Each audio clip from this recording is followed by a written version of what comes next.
For most of my career in e-commerce, the performance marketing conversation was about audiences, which targeting, which lookalikes, which exclusions. There was a big art to it. The media buying was the strategy and the creative was just the nice thing that made the media work. Now that thinking worked in 2017, but it doesn't hold up today. Meta, Google, TikTok, they've all moved in the same direction. The audience targeting levers that used to separate good media buyers from average ones, they've just been absorbed into the platform. Now, the machine finds the right person. What you actually control is what you put in front of your audience when the machine does its work. So that means creative and the volume of creative is key to your media spend working. And the brands that understand this aren't just trying to make better ads, they're building whole content production systems. The question isn't necessarily whether the creative is good. The question is whether the Meta or the Google or the TikTok pipeline has enough material in there to keep working. Justin Babet built Chief Nutrition from $5,000 a month in online sales to over $1 million a month. He walked into food with no category experience and he applied the same build, measure, learn thinking from 3 previous tech businesses. And the single biggest investment Chief made over 4 years of doubling revenue wasn't in media spend. It was in content production. Creative isn't the thing that supports the growth at Chief. It's the actual mechanism. Let's hear it direct from Justin. I want to come back to the growth story because I think that's really fascinating, especially around e-commerce. You mentioned there around you had the agency, good mate of yours, got to 90K per month, and then you had that realization that you need to go to that next level of growth. I understand that you brought performance marketing in-house. Mm-hmm. What were the key considerations that you had before bringing it back in-house, especially when you've got someone who's taking care of it that you trust and you know you've got a relationship with? It's a big move to go, actually, we're going to take care of this. Look, I'll talk probably more generally, but by the way, we got to 200K a month and a little bit beyond before we kind of went down that path. Okay. The key driver for it was actually doubling down on creative. And I really wanted a creative input to be able to make sure that we're really good at that. And so, you know, our strategy, by the way, we want to run lean. We don't want to bring everything in-house. We try and outsource as much as we possibly can. We still outsource a lot of stuff, right? We still get a lot of external advice. You know, we've got a fractional CMO, Mel, shout out to Mel. Mel Chair? Yep. Yeah, nice. Mel's great. You know, we have email agencies that help us. We usually do project-based stuff, just like come in, get a whole bunch of work done, and then we'll you know, we try and avoid always on stuff. We do have always on agencies. You know, SEO we outsource. So, you know, we're really trying to keep a very lean, flexible team. We've gone through some very rapid growth. You know, we've more than doubled every year for the last 4 years, and that the business changes very regularly. And so we just tried to avoid being locked into a particular path. That said, the team has grown significantly over that time. The major investment has just been in content production, really. Yeah. And then you said that you've systemized a lot of that. How are you producing so much content? Are you doing a lot of it in-house? Are you using influencers, UGC? Everything. Yeah. Everything. Yeah, I think the right mindset is to systematize it. Because I think when I look at things that we say we want to do and we don't do it, there's no system. There's a blocker somewhere, somewhere along, you know, whether it's right at the front end with the ideas, production, editing, distribution, like there's a blockage somewhere. So you've got to think of the whole system. I'd say the shortcut, again, perhaps for those earlier in the journey, is paid collaborations are working really well for us at the moment. So for the uninitiated, just think of it as you work with an influencer. They'll produce a bit of content that kind of probably doesn't really look like an ad, but is a good ad. And it'll be a collab sort of show up in your ad account and you boost it as an ad. Yeah, nice. And we're finding that's getting much better ROAS. And we're just doubling down on that. We get a multiple win there, right? So we get traditional influencer sharing it to their audience. Yep. It sits on our feed, so it's good organic content and brand association. And then we're boosting it, so we get 10 times the eyeballs on that content, and it converts really well. So we just get, you know, so it's a lot to like about that model. Yeah, that's a great model. And in terms of the commercial arrangements around that, is it usually that you'll pay an influencer and you'll have usage rights over that? You'll pay, depends if they've got an audience and you pay to access their audience, you'll have usage rights over that, whether that's 90 days, 6 months, whatever it is. And then when you're boosting it as well, is there a limit on how much money you can put behind that? Or is it just within that usage rights window you can go? Yeah, but from a contractual perspective, it is within that window. We have this kind of debate all the time. Try and avoid windows of content Yeah. and any sort of royalty kind of place. So That's kind of where I was getting to. Yeah, content creators, it's like, okay, we will have an agreement up front to say, look, it's unlimited use and royalty free, you know, we could use it for years and there's no limitation. Why? Well, we're kind of paying you for the content. We're not trading off your personal brand. Yeah. Right? Your face could be anyone, it could be switched for any other face, and that tends to work for people. I think that's fair and that's fine. It's out of necessity. Like, we have hundreds of content creators. It'd be impossible. And we're constantly recycling ads too. Yeah. So we'll turn them off and we'll turn them on maybe a year later, and it's just impossible to be able to track, we can't use that person because of this. So we really limit it to the influencers that we're working with. And that's fair. I think that's totally fair, because we're trading off their personal brand. Yeah. When people recognize their face, their audience recognize them, and they've got their own following, and that has authority, and totally fair. So yeah, we generally split them into two. And are you driving towards, for your influencer and UGC, are you driving towards new customers? Is that mainly the goal? That's the key. Yeah. Okay. I kind of figured this out more recently. It's like, why aren't we growing? We're kind of stuck. And we had a 4-month plateau last year where we're just stuck. In fact, we went backwards. We had a massive March, and then it was just a little bit less, and a little bit less, and a little bit less. It's like, this is not good. And it was new customers. Yeah, okay. So we just weren't filling the top of that funnel. So there were some structural changes to the account that we made. We just basically simplified it a lot and put a lot more diversity in, and that created a big unlock, was number one. And with Mal's advice, we really started to focus on more, I guess you call them reach campaigns and lead generation. Think of it as filling the top of the funnel. Yeah. So there's an argument to say, well, just push your brand awareness campaigns out for reach, a very broad brand messaging, and then that gets them in the funnel. And if they engage with that brand, then you can do product specific stuff. And we're certainly trialing that. I think what's working best is actually pushing our product specific ads out to a much wider audience for reach, and see if we can get conversion off that anyway. Yeah. Do you know what I mean? Yeah, so if we get a return on that, if we get a decent ROAS on a new customer, surely that's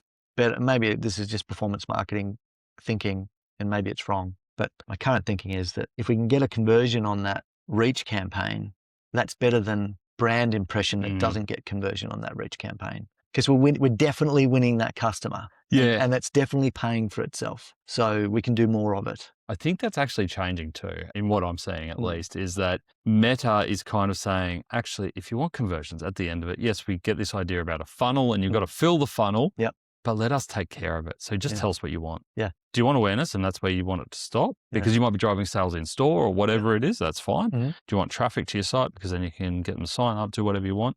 Well, at the end of the day, do you want conversion? Yeah. And we'll think about the window based on your product, and we'll take them through that funnel, Yeah. but just tell us what you want. Yeah. And I think it's so easy to overcomplicate it sometimes. Look, I'm not doing the ad buying, but my understanding is what we're doing is taking a product specific, like problem solution kind of ad, not a brand ad, and we're pushing it out. We're using exclusion on our existing audience to push it out to new people. So we're going for reach, but I believe the optimization is towards conversion. Yeah, nice. Yeah. And that's working. So in the last 3 months, we've doubled our new customer acquisition, and our revenues it's gone from that plateau to the steep cliff again. It's a steep cliff. Let's hope it's not a steep cliff. The other way. Steep trajectory. What Justin described here isn't unique to Chief. I know a lot of brands are really struggling with creating a content operating system. And there are huge gaps opening up between brands who have cracked it and ones who are still struggling to get their head around how to create the volume of content needed. Here's a few lessons to get us there. Lesson 1. Creative does the targeting now. As we said at the start of the episode, there used to be so much cred in being an amazing paid performance media buyer. Now the creative does that job. Deciding which segment saw your running shoe was a real skill. Now Meta finds the runner for you, and it leaves creative as the lever to signal who that runner is and tell the machine who you're going after. When you put an ad on Meta, the creative itself determines who sees it. The right hook reaches the right person. The right format resonates with the right mindset. You're not making a targeting decision. You're making a creative decision to get the right person interested in your creative. So do a little bit of an audit on your creative that you have in your channels at the moment. Is the creative that you've got there telling the right story to attract the right audience? Who is that creative talking to? Without any other targeting behind it, do you think your audience, your intended audience, would be drawn into that creative. And then there's the practical question. As an organization, where does more of your attention and budget go right now? Audience strategy or creative production? If it's the former, you're probably running the old version of paid performance marketing. Lesson 2, a content machine is a system. And as retailers or brands, we've now just got to create a content system, whether you like it or not. So this often means finding the blocker. Most e-commerce teams know that they're underproducing creative. The question is why?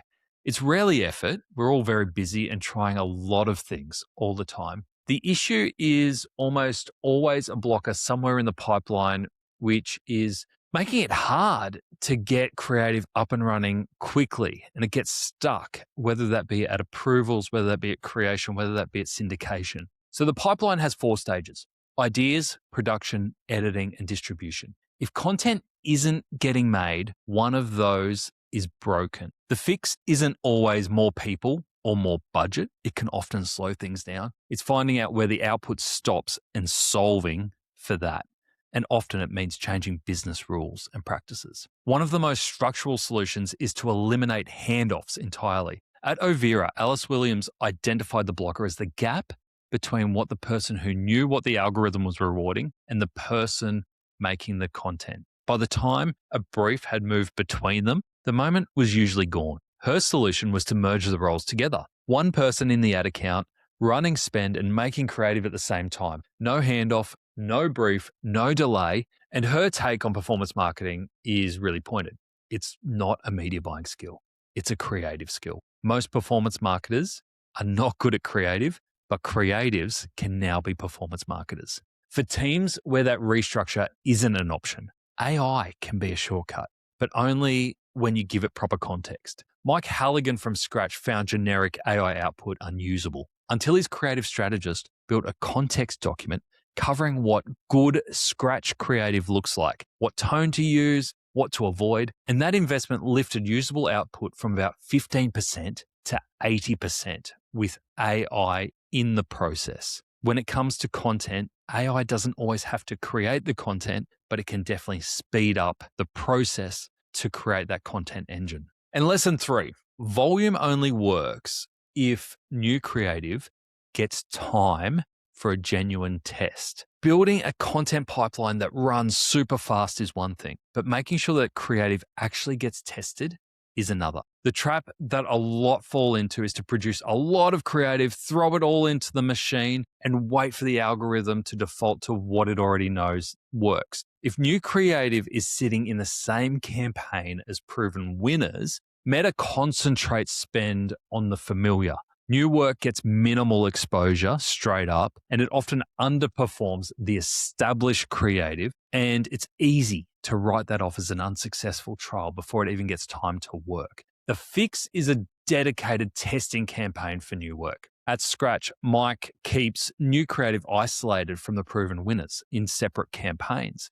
Each piece gets its own budget without the algorithm's existing bias towards what it already knows, what it already thinks works.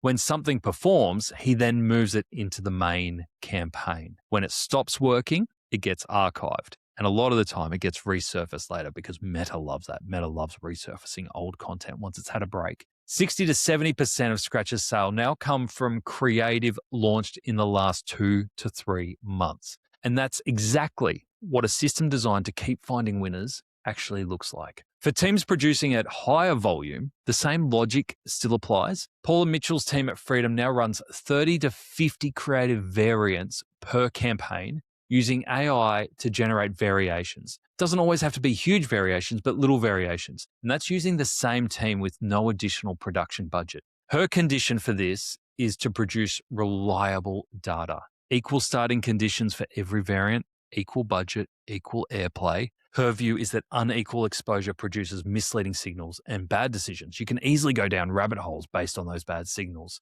So volume without structure is actually just noise. And if you're putting all the effort in to create all this content in your machine, you need to make sure that you set up your tests to give it every chance of success. So the practical check is pretty straightforward. Is your new creative in its own campaign to get it up and running? If it's sitting alongside proven winners, it probably isn't a genuine test. The brands pulling away on paid social right now aren't spending more. They're actually just creating more and testing more. And they're testing more because they've built the infrastructure and the creative system to do it. Whether you like it or not, I know we're retailers or brands and we naturally just want to sell stuff. We're now content machines. And a content machine is a system problem before it's even a creative problem. So you've got to build the pipeline. You need to remove the blocker at whichever stage the output stops. You need to separate new creative from the proven winners so that the algorithm actually gives it time to work, and you need to keep feeding it, because the window when a piece of creative is fresh to the platform is the window that matters. The content train isn't slowing down anytime soon. This is just going to be a part of business. The brands that get on board and use their creative engine to find new customers, to engage their existing customers, are the ones that are going to be winning long term.